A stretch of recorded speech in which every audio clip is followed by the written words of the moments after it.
Përshëndetje, mirë se vini në një episod tjetër këtu në podcastin e Shkollës së Jetës. Jam Elona Lopari, themeluesja e Shkollës së Jetës dhe ndihmon kompanitë të zgjerohen globalisht që të rrisin impaktin e tyre dhe fitimet e tyre në mënyrë që patjetër ata të bëjnë më shumë të mira në botë, por edhe të kenë një kompani të suksesshme. Sepse në fund të ditës kjo është ajo që intereson sipërmarrësve, sidomos që drejtohen nga qëllimi dhe që po punojnë kaq fort për të ndërtuar diçka me hapat konkrete procesit të rritjes së një kompanie. Një nga temat që doja të bisedoja pak sot është një nga eksperiencat e mia që kam marrë ndër vite, kur flitet për burimet njerëzore. Një nga problemet kryesore të zhvillimit të një kompanie ose të zgjerimit të një kompanie, doja të thënë në shqip, është patjetër njerëzit nuk gjihet stafi i duhur, nuk gjihen njerëzit e duhur ose le të themi talentet që kërkojmë, ose njerëz që janë profesionistë, njerëz që me ekspertizën dhe eksperiencën e tyre janë të aftë të performojnë në role të ndryshme që ju keni përcaktuar për zgjerimin e kompanisë tuaj.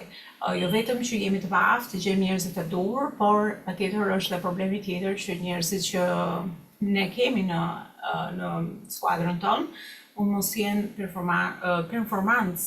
kenë performancë të mirë, por edhe mund të jenë duke dalë nga kompania shumë shpejt pas investimit që ju mund të keni bërë tek, le të themi, procesi i marrjes në punë, intervistës, trajnimet, gjithë procesi që kalon në një, le të themi,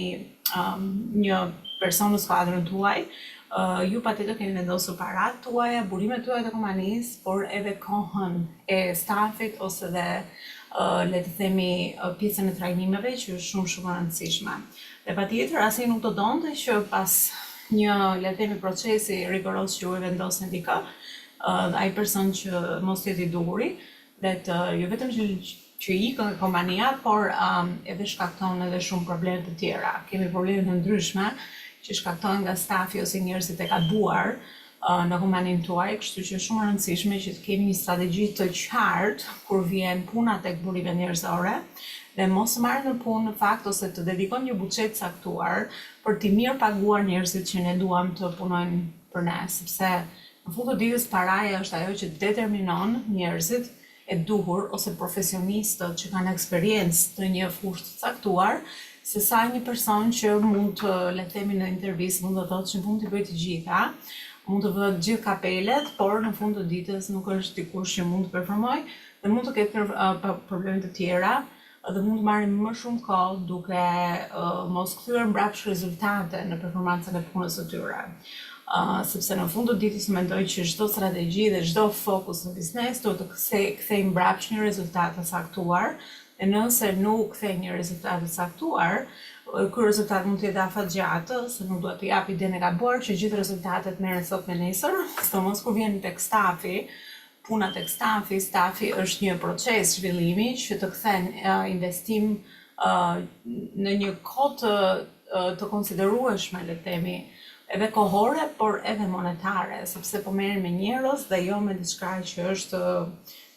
domethënë, një proces kaq mekanik. Gjithmonë kur merremi me njerëzit, ekziston një proces zhvillimi dhe ekziston një proces përmirësimi të performancës së tyre. Kompania duhet të ketë struktura në vend,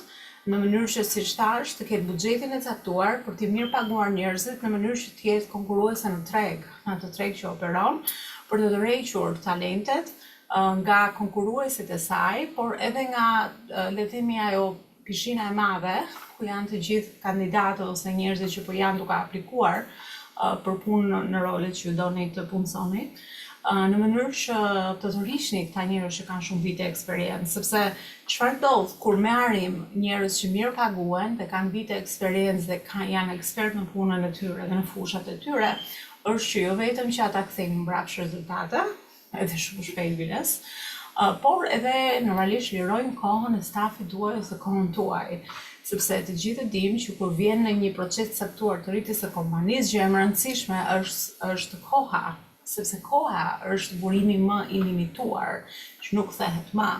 sepse paraja kthehet, sepse është mjet, dhe se dita përdorësh, mund të aq shumë fizikisht si mjet përdorimi në jetë ose në biznes. Por koha patjetër nuk kthehet. koha për gjërat që është e rëndësishme për stafin tuaj, por edhe për ju, në mënyrë që të kemi një balans, le të themi, jete dhe biznesi, sepse gjithë e dim që mund të skllavërohemi në biznes, por nuk është kjo qëllimi. Dhe nëse ky është qëllimi, do të ju digje valerit shpejt dhe nuk mund ta mbani diçka fatgjatë. Tu flasim gjithmonë për një rritje të shëndetshme të biznesit, ku biznesi fillon të operon vetë, biznesi pastaj është një, le të themi, mekanizëm që është i pavarur nga njerëzit dhe mund patjetër të krijojë të ardhurat dhe kohën mbrapsht që ju kërkoni ta keni, si thash, për atë balancin. Nëse nuk keni strategji saktuar dhe buxheti juaj nuk e dikton për të marrë njerëz të këtij kalibri në skuadrën tuaj, atëherë çfarë ndodh është që janë njerëz që gjithmonë ikin e vinë, harxojnë para, harxojnë kohë, harxojnë trajnime, harxojnë energji dhe në fund të ditës jeni gjithmonë tek hapi i parë, duke mos gjetur njerëzit e duhur dhe çfarë ndodh në fakt me shumë sipërmarrës që janë në këtë ciklin ose rrotën toksike, me një cikël që s'mbaron kur, është që njerëzit ose dhe themeluesit mërziten ose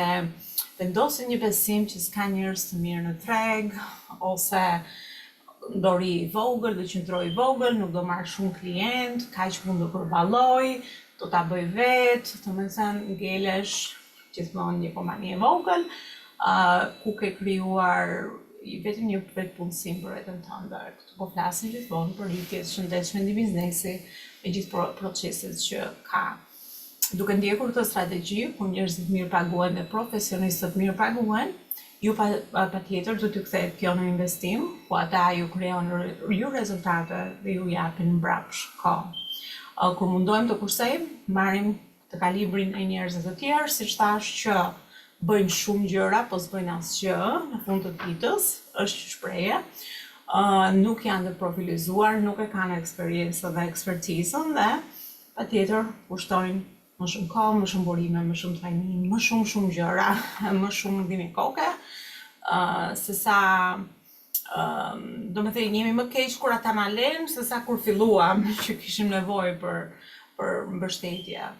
Kështu që gjitha këto strukturat e burimeve njerëzore duhet jenë të forta, duhet të ketë procese